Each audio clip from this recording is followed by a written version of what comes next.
welcome to the Rihanna for President episode of Slate Money, your guide to the business and finance news of the week. I'm Felix Salmon of Axios. I'm here with Emily Peck, also of Axios. Hello, hello. I'm here with Elizabeth Spiers. Hello. I feel like with the title of this show, I've already given away one of the punchlines in the show, which is we're going to start by talking about the leadership vacuum at the World Bank. David Malpass has stepped down. We're going to talk about who could possibly replace him. And then we're going to talk about something completely different, which is the derailment in Ohio. But then we're going to talk about ads and the value of advertising and the value of publicity. And we're somehow going to talk about Rihanna and the Super Bowl. And we are going to bring it full circle and come to the genius idea that Rihanna should be the next president of the World Bank, which would be awesome, I think. It's all coming up on Slate Money. It's time to reboot your credit card with Apple Card. Other credit cards often charge annual fees for access to perks you might not even use or that can come with restrictions. Apple Card gives you valuable benefits without annual fees. In fact, there's not a single fee at all. Apply now in the Wallet app on iPhone and start using it right away. Subject to credit approval, variable APRs for Apple Card range from 15.24% to 26.24% based on creditworthiness. Rates as of January 1st, 2023. Why don't we start by talking about the big global money news that Felix and his ilk really care about, and that is who will run the World Bank. I've kind of lost track of how many World Bank successions we've had here on Slate Money over the years, but they're always fun. They're always fun to handicap. It's never who you think it's going to be, although David Malpass was always kind of the front runner, I guess. In any case, Donald Trump did end up nominating David Malpass. He did wind up getting voted in by all of the countries of the world, even though no one particularly liked him. But it was understood that, you know, the American nominee always gets it. And so he got it. And then this week, the big news is he resigned. And the first weird thing is, why did he resign? You know, was he quietly pushed out by the Biden administration, which clearly never was much of a fan of his, or was it actually his decision? I guess ultimately it doesn't really matter. The fact is there's a really big, important job that has now opened up. And in theory, it's open to anyone on the planet. But if you look at history, it's only open to Americans. Right. And I guess we should say why the White House didn't like David Malpass. It wasn't just because he was a Trump appointee. It was because he had said he didn't believe in climate change, basically. There was this absolute train wreck of an interview last September where the interviewer, and I'm trying to remember who it was. I can't remember. Where the interviewer like threw up this incredible softball about like, you know, so something, you know, can we at least just agree on the basics? Like there is anthropogenic climate change and it's bad and we need to do what we can to stop it. And he basically refused to admit that there was any kind of human caused global warming at all. And the entire world went up in arms. Al Gore called for his, you know, immediate resignation. And then somehow he clung on and survived that. And he walked the comments back just enough to cling on to his position. Part of the problem was that it was kind of understood that if the US fired him, which they do have the ability to do, then maybe the rest of the world wouldn't necessarily just go along with whoever the US nominee was for the replacement, because there is a vote and the rest of the world does need to vote. And if they vote for someone else rather than the US nominee, then that other person gets it. That's never happened, but theoretically that could happen. Now that he's resigned, it does seem much clearer that it's up to Treasury and the White House to nominate a successor. And I would be absolutely astonished if that person, whoever it is, doesn't wind up getting the job.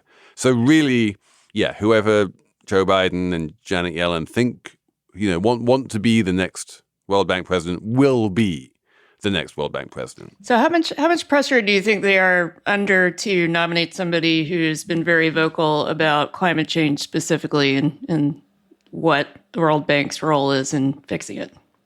I think that would be like, they would love to do that, right? They would love to be able to signal that this is the big existential issue of our time and that this is the thing that the World Bank should really be concentrating on above everything else, right? So when Obama nominated Jim Yong Kim to be the World Bank president, he was the co-founder of Partners in Health, and that was an indication of, we are going to move away from having financiers and bankers running the World Bank to having someone who really cares about health and poverty and, well-being instead. And I think that maybe this is the opportunity for the Biden administration to say the number one priority is climate change, and we want someone who's really going to push the green agenda in this position. And if they did do that, then I think the rest of the world would happily go along with that nomination. So then the question arises, if you want to do that, who do you nominate? And one of the problems is that the obvious candidates would be, old white men. It would be John Kerry. It would be Al Gore.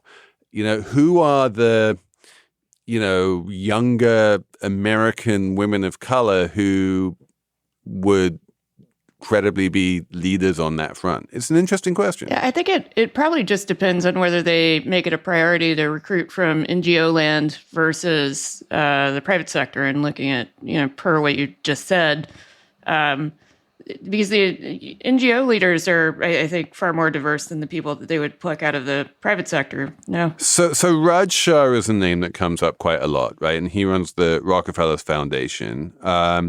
He would definitely be on any shortlist, I think. But by the same token, again, there is a lot of talk about Biden really wanting to nominate a woman. The World Bank has never been run by a woman, and that would be pretty awesome too.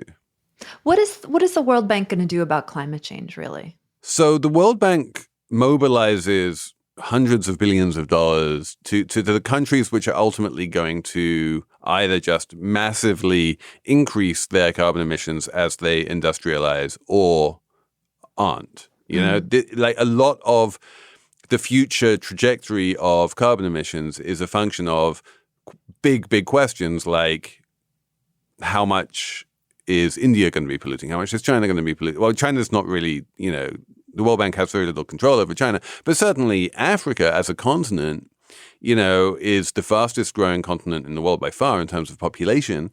And the per capita emissions are growing. And how is the World Bank going to square that circle of keeping economic growth, keeping the poverty rate going down rather than up, while at the same time without having carbon emissions going out of control? That is, like, of all of the institutions in the world, probably the World Bank is best placed to be able to do that. Whether it can, I don't know. But like, if anyone can, it can.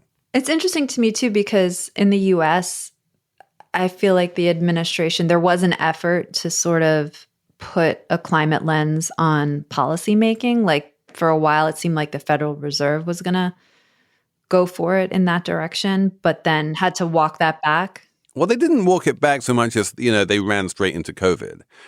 And then suddenly COVID overwhelmed all of their other considerations. But certainly until COVID hit, they were leaning in that direction. The Bank of England was really taking a lead in terms of green finance and that kind of thing. So I think there is a broad international consensus that big, international financial institutions can and should take a lead on this issue, as best they can. I guess what I was driving at is there's international consensus, and yeah, maybe COVID drove it off track a little, and this is a sign of getting back to that. But in the U.S. itself, and the U.S., right, it's a big contributor to climate change itself.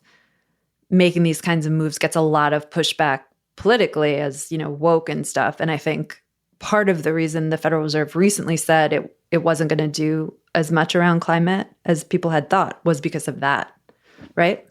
I mean, the good news, if you want to think about it this way, is that the World Bank has zero influence over the United States, right? The World Bank president is not going to start lecturing the U.S. on American climate emissions, or carbon emissions, I should say. So if the Americans put someone in who cares about carbon emissions and is trying to put the rest of the world, and specifically the developing world, onto a more sustainable trajectory, I don't know how many, Texas oil barons are going to complain about that. Maybe, I mean, there's always, a few, but the Federal Reserve is directly worried about the American economy and intervenes very aggressively in the American economy, as we've seen. The World Bank doesn't, so it's less of a conflict there.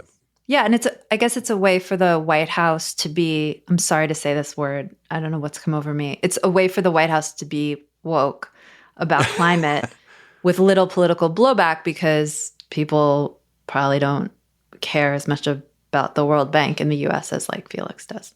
Well, I also think, climate change in a really longitudinal way has become more widely accepted even on a bipartisan basis. And so there are Republicans who are trying to roll that back and turn it back into an issue of wokeness or lefty overreach. But I just don't think that it's actually getting any traction. And when you look at surveys of, what the sort of baseline Republican thinks, they might think that, we're doing too much to correct climate change that's not business friendly, but the level of denial that it actually exists has gone down over time.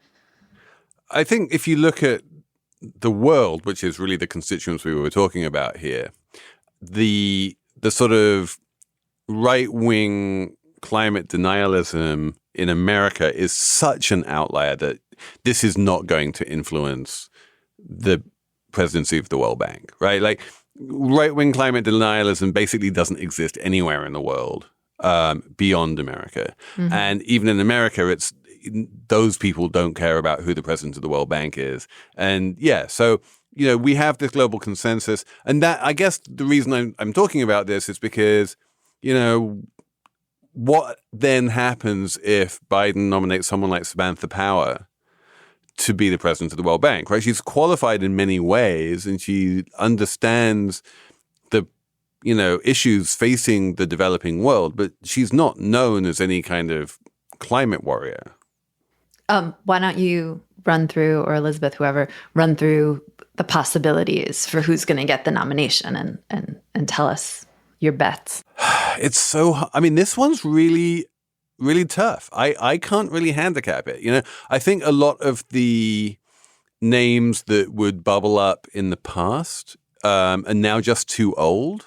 People like Mike Bloomberg and Hillary Clinton, just, they've aged out of contention at this point.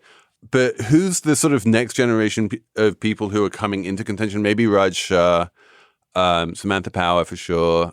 So Raj Shah, we talked about, he's the head of the Rockefeller Foundation.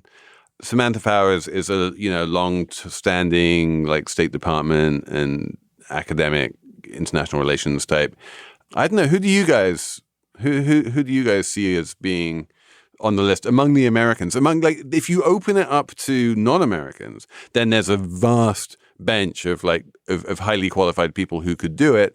I just don't see the Biden administration doing that. We're moving in the current geopolitical climate internationally. Just nothing about it says to me that the Americans are going to give up that plum position.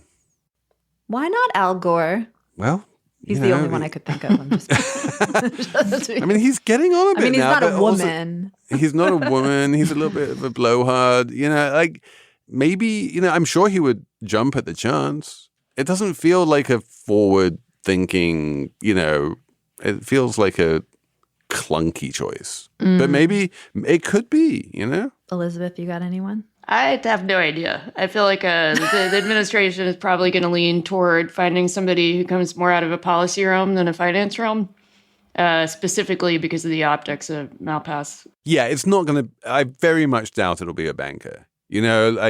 I'm sure that Jamie Dimon would love it, right? But I just cannot imagine a world, politically speaking, where Joe Biden rewards Jamie Dimon with this plum job because, why would he? I have an idea that isn't good, but I'll throw it out there.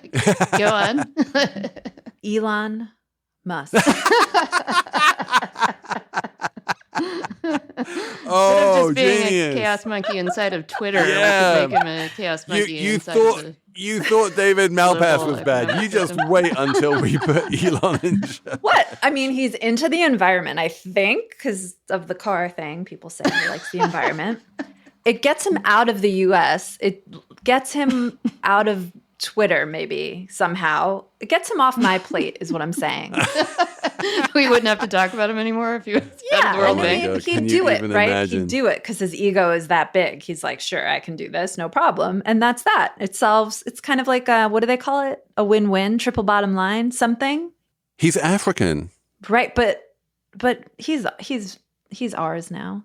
Exactly. He gets a bit like Jim Kim. He was an American, but he was born in Korea. Now we can have an American who's born in Africa. He's But a yeah, global. No, just a joke, I guess. Well, if anyone has any idea who's going to be the next World Bank president, email us.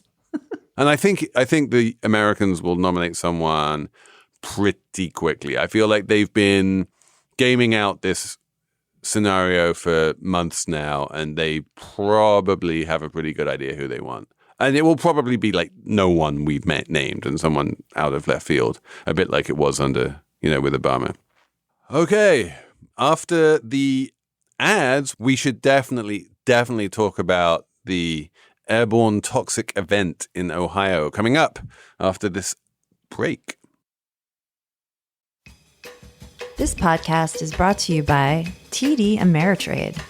Thinkorswim is a dynamic suite of trading platforms designed for every kind of trader. From the advanced tools of Thinkorswim Desktop to the streamlined interface of Thinkorswim Web to the convenience of a mobile app. No matter where you are on your trading journey or how you like to trade, there's a Thinkorswim platform designed for you. Learn more at thinkorswim.com. It's time to reboot your credit card with Apple Card. Other credit cards often charge annual fees for access to perks you might not even use or that can come with restrictions. Apple Card gives you valuable benefits without annual fees. In fact, there's not a single fee at all. Apply now in the Wallet app on iPhone and start using it right away. Subject to credit approval, variable APRs for Apple Card range from 15.24% to 26.24% based on creditworthiness. Rates as of January 1st, 2023. Emily, Felix? there was a freight train derailment in Ohio, and it caused an airborne toxic event. So what does this tell us about the state of American infrastructure and railways in particular? I think it tells us a lot about the railways in particular, most of which I think a lot of people already knew because the freight rails were in the headlines last year because of their labor dispute. But they have been cutting costs and cutting costs and cutting staff for years, to boost their profits. And they have been lengthening the trains. The trains right now, I think on average are like a mile, 1.2 miles long, and they're staffed by not that many people. And I should say, we don't know yet exactly what caused this particular derailment, and no one died. And we don't know the cause, but I can say that the freight rails and the companies that own them are very focused on profits. They don't have a lot of people staffing the trains. So that's sort of like all happening in the backdrop. And it kind of, and meanwhile, these trains are carting the most toxic, dangerous stuff that is used in our supply chain. Like in this case, it was vinyl chloride, which is an industrial chemical used to make plastic that causes cancer and is very toxic. And there was another chemical release that was like used as a weapon in World War I or something. And people put this stuff on the trains because to put it on trucks would be even worse, even more dangerous, right? Because driving on the highways is even more dangerous. And this one, they set it on fire deliberately, right? Yes, they were worried if they didn't do that, it would be even worse. There'd be an explosion that would be even worse. So yeah, they set it on fire deliberately. The neighboring town was evacuated, and then residents were told they could come back. And then they came back. They were like, my dog is dying and my eyes are burning and things like that. And so far, I think the EPA has said it's safe, but it doesn't seem like anyone really believes the EPA. Those of us who lived in New York City during 9/11 or immediately after 9/11 have long since learned not to trust reflexive government announcements that, oh, you can taste it, you can smell it, it's obviously toxic, but it's perfectly safe. It's fine. It's fine. It's the equivalent of a chemical weapons attack in the middle of Ohio. And with all the problems that chemical weapons would have, which is that they contaminate the environment and they're difficult to clean up and you can't really contain them. And, I think people intuitively understand that. So when the EPA says, oh, it's fine now, you can come back. Like nobody with more than 3 brain cells buys it. It seems to me that on one level, there is no such thing as a perfectly safe transportation system of anything, right? Like you can't create a system where nothing ever goes wrong. That's statistically impossible. So by the same token, there does seem to have been a diminution, I guess, of controls that were in place to try and prevent this kind of thing. And it seems possible, likely, colorable, I don't know what word you'd use, that, that some kind of form of investment or just having more people working on preventing this kind of thing might have prevented this kind of thing. Yeah. I mean, again, we don't know exactly yet what caused this thing, but we know that derailments aren't that uncommon. We know that the rails have been fighting against some safety regulations for years and years and looking to minimize staff. We know that these trains are over a mile long. And this train in particular, Vice has a good story about how it's the 32N line, but they called it the 32 Nasty. And apparently, according to Vice's reporting, the heaviest cars of the train were in the back. So, I mean, you can just think of it intuitively. When you brake and all the heavy stuff is behind you, it's not as safe, right? If you got like bowling balls in the back seat, I like to bring up bowling balls from time to time. They'll like flying at you. In other industries, when bad stuff happens, safety gets tightened up. Like I think about airplanes, and they don't have a zero record, obviously, but they're pretty good on safety because people are really scared of falling out of the sky, and there's a lot of regulations around airline safety. But right? I think that's true because they're consumer-facing industries, and this is really business to business. So the average consumer has no concept of how relatively safe or unsafe this is, and it's not a thing that you would walk through the world thinking about or worrying about, as a matter of course. There is a culture of safety in the airline industry, and very specifically, there is a culture of using accidents and near misses as opportunities to learn more about the system as a whole and trying to make the system as a whole as safe as it can possibly be.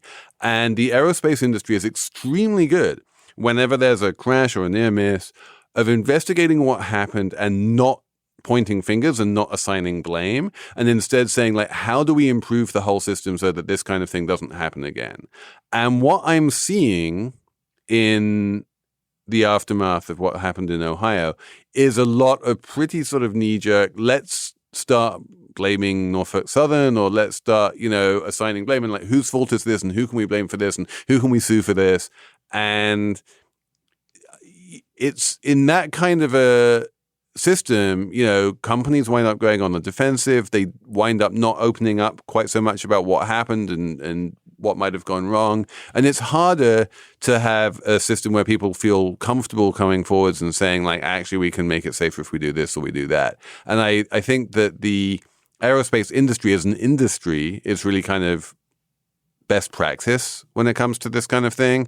One of the problems with the 737 MAX debacle was that culture was getting weaker and weaker within Boeing, and that was one of the big problems there. But broadly in the industry, it still remains in place. And I don't get the feeling that the railroad industry has bought into that kind of culture. I can give you an anecdote. I was talking to a union guy this week, and he was saying in the airline industry, there's a hotline where workers can call in anonymously, report safety issues, and the airlines have promised like they're not going to try and figure out who people are or retaliate or whatever. And that effort has kind of been, according to this guy, blocked by the freight rail companies. They won't promise no retaliation. So it sounded like to me from what this fellow was telling me that there's discouraging of people reporting problems. And the Vice story also is, they've done some reporting that shows something similar where their workers are kind of discouraged from reporting concerns or about safety issues. And it's interesting if you go back to like the history of the rails in the United States, like really way back when the companies used to hire workers, say from China, you know, back in the day, like when the railways, what are they called? When the tracks were first being laid down, they were like paying Chinese workers barely anything and they were dying at really high rates. And these companies, I mean, this was obviously a long centuries ago, were like, whatevs, you know? And I feel like culture echoes. Also, I will also note that I was reading some reporting where they said Norfolk Southern has said it will donate money to residents of the town, making it sound like they're doing charity. Like, what is that? I mean, they did an accident. They're not donating money. They're like paying people for the hardship that they've caused, right? Yeah, and it worked out to like $5 per person, which if you end up with cancer, that's not really very helpful. Yeah, I do still think, and you made this point earlier, Emily, that rail is by far the greenest and most efficient and safest way of transporting dangerous shit that exists, and we have to transport dangerous material somehow. It's already in that sort of top position. It's the first best solution to that problem. And in a weird way, I think what's happened is that the railroads have rested on their laurels there, right? They're like, we have no competition. No one's going to start moving this stuff by truck. You have nuclear waste. It's going to be moved by train. Yeah. And it's like a captive set of buyers. We have a monopoly on providing these services, and that makes them a little bit sort of complacent. And we probably just need a regulator with teeth, but that's true in many, many parts of the U.S. economy. Yes. We'll be right back after an ad. Support for this podcast comes from Wise, the universal account that lets you send, spend, and receive money internationally. With one account for over 50 currencies, who exactly is Wise made for? It's made for jet setters and slow travelers, for seeing old friends in new places.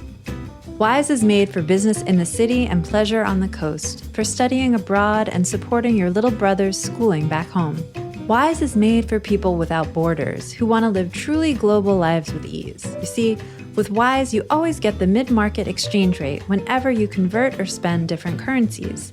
There are no markups and no hidden fees. That's pounds to pesos, dollars to dong, just like that. Helping you save on currency conversion wherever your money takes you. Wise. It's the account that's made for the world. Join 13 million customers and learn how the Wise account could work for you at wise.com/slatemoney.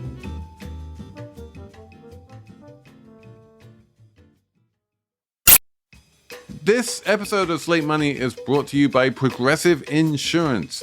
You are not just listening to Slate Money, are you? Be honest, you are probably doing something else at the same time. You are cleaning or exercising or walking down the street or grocery shopping. But so long as you're not in a moving vehicle, there is something else you could be doing right now, which is getting an auto quote from Progressive Insurance. It's easy and you could save money by doing it right from your phone.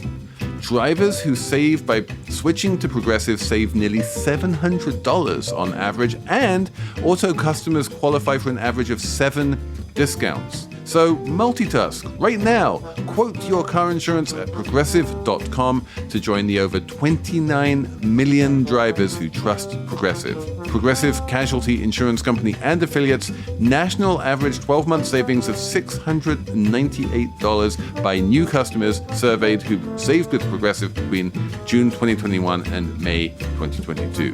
Potential savings will vary. Discounts are not available in all states and situations.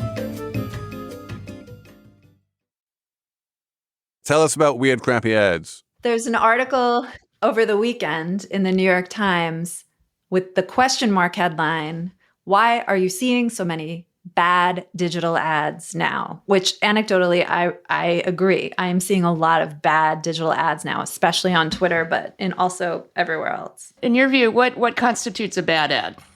Because it's mistargeted or it looks terrible. It's for some like weird product. Like there's one I was seeing for a while that looked like this, like, you remember in grade school, there'd be like this big silk parachute thing and you'd all sit in a big circle and you'd like lift it up and go underneath it. Yep.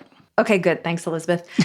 This product was like that, smaller, and the idea was you put all your makeup in it and then you like tighten it. I've seen this ad. Yeah. It's so dumb. It's just junky crap. You know what I mean? It's like infomercials have infiltrated all of it, all of the ad space in the digital sphere in more places than you would typically see them. Like sometimes you go to junky sites and see them, but now it's everywhere. It's Twitter, it's Facebook, it's, I don't know, not Axios. Instagram. Yeah, and this is a function of the surveillance capitalism model where if you have any data about the user at all, it makes it possible for advertisers to very cheaply target you. I feel like it's the opposite of that, actually, Elizabeth.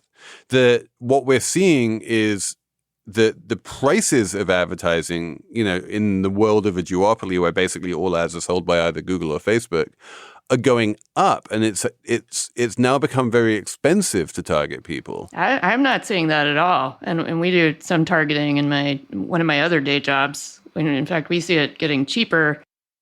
So the CPMs are coming down? Yeah, for that kind of marketing. And I do think it's a very different market from, for instance, a full-page glossy ad in a magazine. Like these are wildly different economies. And it's still relatively cheap to do very targeted advertising online cheaply. So just to be clear, when you say relatively cheap, you mean relative to what? Well, a few cents on the dollar relative to what we would consider normal display advertising, where a brand goes in and says, I want these spots on the page, and here's some custom creative for your site. And by creative, I mean, whatever the ad looks like, whether it's video or static or anything like that. The stuff that you're seeing, that Emily's talking about is completely algorithmically driven.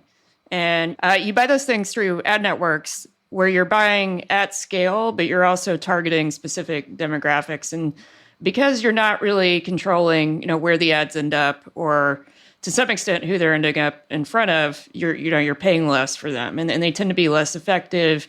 Users don't recall them as much. The funny thing is they recall them more if you mistarget an ad.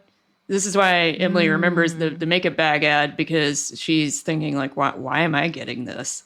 So there's also some irony to it. The worse the targeting is, the more likely you are to have ad recall for those things. But you're saying that in terms of CPMs, like the cost of buying an ad, that programmatic is a small fraction of if I just buy it directly? Yes. Interesting. Way cheaper to do programmatic in almost every case. There are probably some exceptions when you get to luxury goods and things like that, but especially for these infomercial type products that Emily's talking about. So the Times points to a few reasons. One is that marketing budgets are smaller this year. So like the big established advertisers have pulled back and prices have softened, as Elizabeth is saying. And, where the good guys have pulled back, the crummy ads are like flooding in, is one reason. Also, I mean, with Twitter, sort of a specific case where I think advertisers got scared off by future World Bank president Elon Musk. And also the Times piece mentions something we've talked about a bit, which is that it's harder now for targeting to happen because of the changes Apple's made to its privacy controls. So it's like a combo of reasons. but it's making the user experience online really bad.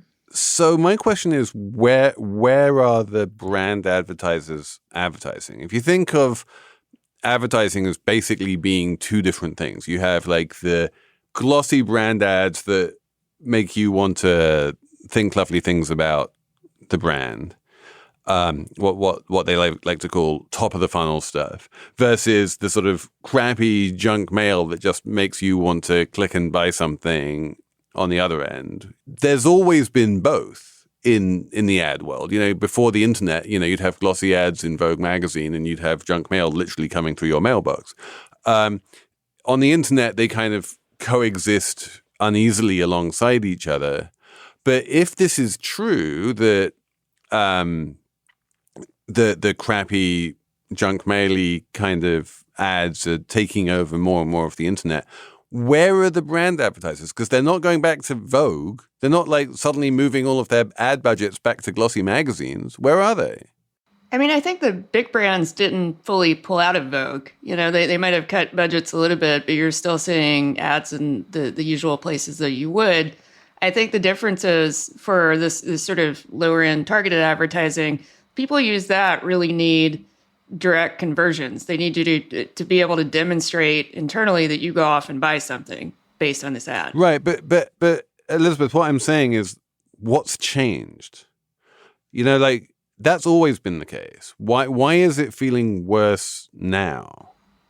Well, I think, you know, the biggest thing is just that programmatic is so much easier, not just for, you know, ad buyers, but also for publishers.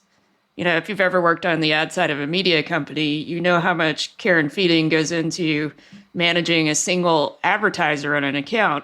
And I've seen a lot of publishers just move into programmatic more just because that, you know, you don't have to chase people down for money. You don't have 90 days between serving an ad and getting paid.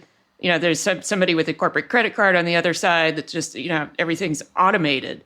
And that's huge. That's especially when you're thinking about smaller publishers and companies that just are not going to have the same ad sales and account management infrastructure. I think that's part of what's driving programmatic adoption because it's easier to scale.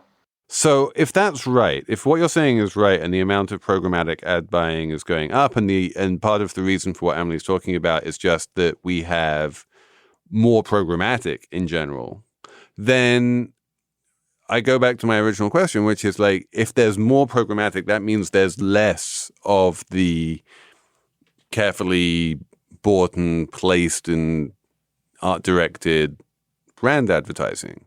And if there's less of that online, then where's it moving? Or is it all just moving to newsletters, podcasts? I have no idea. I think some of it is they're sort of redefining what they consider, big brands are redefining what they consider brand awareness. Yeah. So, for example, you know, if you have a brand that has a really just kind of granularly branded social media presence on Twitter or TikTok or something, and it seems to be doing something a little bit different than what the big national mainstream advertising looks like, I think the way that they think about it is this is just, you know, you're fragmenting your brand identity a little bit in order to capture, you know, different audiences. I'm not sure that it's the case that people are really pulling back on marketing budgets altogether. They're just allocating them differently into different media.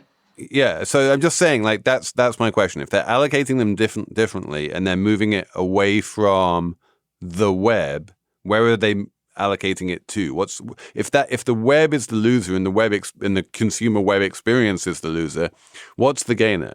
It's too broad to say the web is the loser. It's like this specific kind of web advertising maybe is the loser, but companies have gotten more sophisticated, just like Elizabeth said, in how they market themselves both online and in the real world. And it's not always going to be in an ad. Like you yourself, Felix, have talked about, you know, companies have editor-in-chiefs now. Companies put out their own newsletters now, their own podcasts now. They do their own kind of stealth content marketing that a lot of people aren't even aware of. Like in finance, you know, companies are spending marketing dollars on things like personal finance sites that you think are non-biased, where they're, you know, spending money to get themselves ranked higher as like a great fintech or a bank or something, you know, and not even aware of that stuff. Like there's all kinds of ways you can deploy your online marketing budget that isn't just ads that can be effective.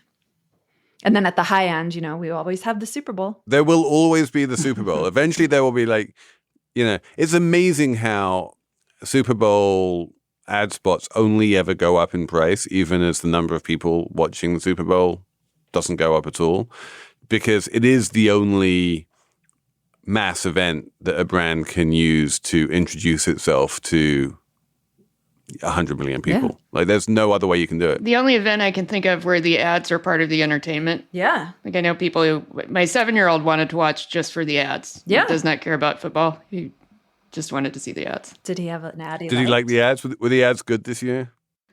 He gave it a mixed review.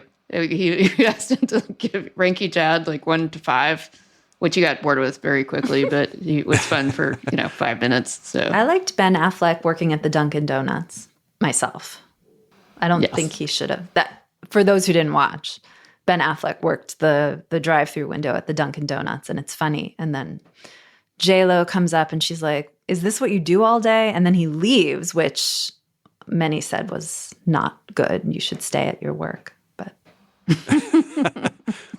yeah, stay at your work, Dunkin' employees. Don't run off with J-Lo. If J-Lo pulls up in a drive-through and offers you, the opportunity to drive off with her into the sunset, say no and keep on serving that coffee. Wait, here's a question. And for Felix and Elizabeth, since you guys are consumers of online content, if the ads are terrible, does that turn you off from the content itself? How much are you willing to put up with? I can't read a story where there's one of those images of someone popping a pimple, for example. I will just stop. That's it. I'm out. I don't want to see anything about earwax. You know what I mean? I have a limit. There are certain websites which I just reflexively click on that reader view in Safari because they're unreadable without it. The Hill or the Daily Mail or something like that. It's just the Daily News. You just cannot read those pages. They're so encrusted with ads. And so I'll just try and click out. There was a point where Bloomberg stories became just completely unreadable because of auto-playing videos everywhere. And I'm like, okay, I'm going to stop trying to read this story because I cannot stop it making sounds at me, and it was ridiculous. But yeah, so it's a bad ad experience really does degrade the whole website significantly. Yeah, it's worse, though, to have a bad user experience where the page is loaded with ads and you can't read what you're trying to read, or it's Felix mentions, autoplay or something, which is terrible if you're sitting, and maybe this is less of an issue now, but if you were sitting in an open plan office pre-COVID and you have something that suddenly starts screaming at everyone around you. And that kind of thing, I think, is qualitatively different than, do these ads suck generally? And would that turn you off from the content? I don't think the ad sucking really turns me off, but if the way the page is designed and the ad placements make it impossible for me to get to what I want to, then yeah, I will consciously make an effort to avoid. But they're related, right? In general, the places with lots of annoying pop-up ad type things are also the places with the crappiest ads. Sometimes I do think, but there was when I have worked on the ad side of digital or publishing side, one thing, and I think publishers are better about this now. If you had a really high-end luxury advertiser, they would come in and ask for some insane ad spot that did something super weird and was very intrusive and took up half the page. And so when you saw those spots, it would be like Jaguar. It wouldn't be a weird programmatic brand or the kind of thing that Emily was talking about, the parachute thing you put your makeup in. My pet peeve is, I have to say, the house ads more than any advertiser. You can have the worst makeup bag in the world and it's annoying. But the thing that annoys me more than anything else, the number one most annoying thing about the internet, is every single website I go to, I need to click away some modal asking me to subscribe to their newsletter before I can read whatever I want to read. That is always a house ad. That is never a Jaguar ad or a Chanel ad. It's always some, please, give us your personally identifiable information for some reason thing. And then it says, no, I don't like fun. And you have to click that. And it's like, Yeah, exactly. jerks. Jerks. Okay, let's have a numbers round. I'm going to begin because I think you guys can both beat me, but I was fascinated by this one. $439,000. That is the super discount we buy in massive bulk, and we already paid for all of your R&D per unit cost that the US government pays for each of the Sidewinder missiles that we are now flying up into the air and firing at various unidentified flying objects. And I'm like, whenever you see these headlines about, and we've shot another thing out of the sky, and this was in Canada, and this was somewhere else, you kind of wonder, like, I intuitively just think, oh, you're firing a bullet, or maybe you're firing like a missile, but how much can a missile cost? The answer is $439,000. And if you're the, Korean Air Force, they're well over $1 million. They're like over $2 million. And that's just the missile that comes out of the plane, which itself costs like $500 million or something. Exactly. That's just a single use missile, which will then destroy itself and you can never use it again. And they don't even know what they're shooting right now. I mean, this is according to the episode of The Daily that I listened to, where they were like, the first one was a balloon, but the second one and the third one, nobody knows what it was. It could have been some like garbage, basically. Or a UFO, I guess. But no one thinks Space that junk. really. It was a flying Elon. If in doubt, it was probably with Elon. Elizabeth, what's your number?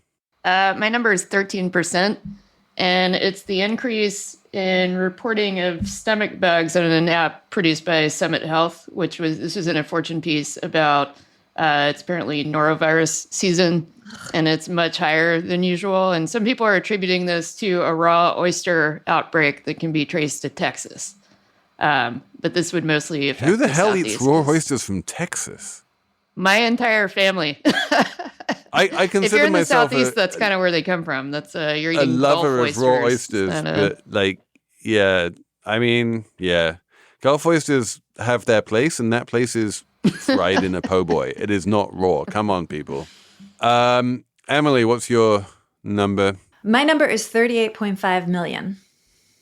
That is the number of streams of Rihanna music that was played the day after the Super Bowl, according to Luminate, which tracks all the big platforms of streaming.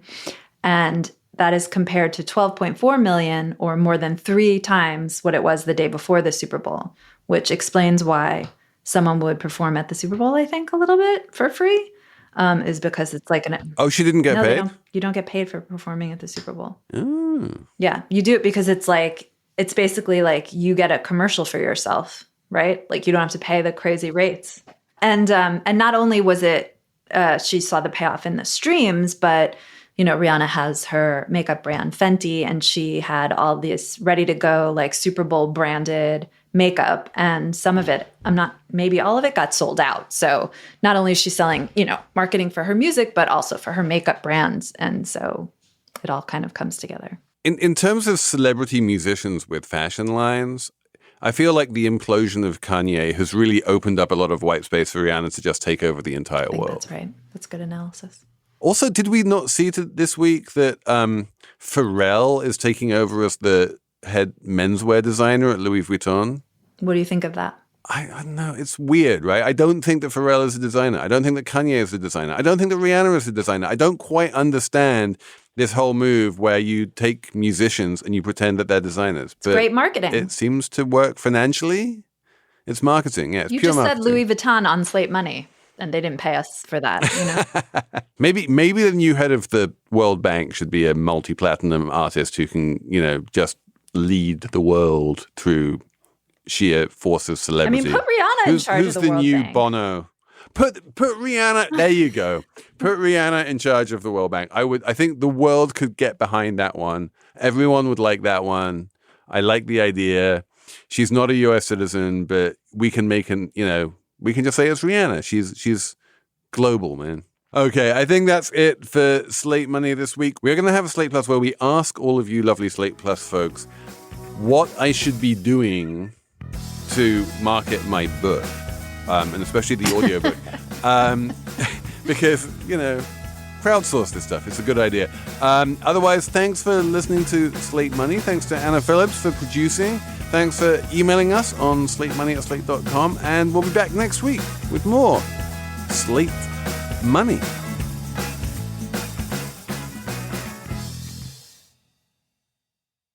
Hey everybody, it's Tim Heidecker. You know me, Tim and Eric, Bridesmaids, and Fantastic Four. I'd like to personally invite you to listen to Office Hours Live with me and my co-hosts, DJ Doug Pound. Hello. And Vic Berger. Howdy. Every week we bring you laughs, fun, games, and lots of other surprises. It's live. We take your Zoom calls. Music. We love having fun. Excuse me? Songs. Vic said something. Music. Songs. Music. I like having fun. I like to laugh. I like to meet people who can make me laugh. Please subscribe now.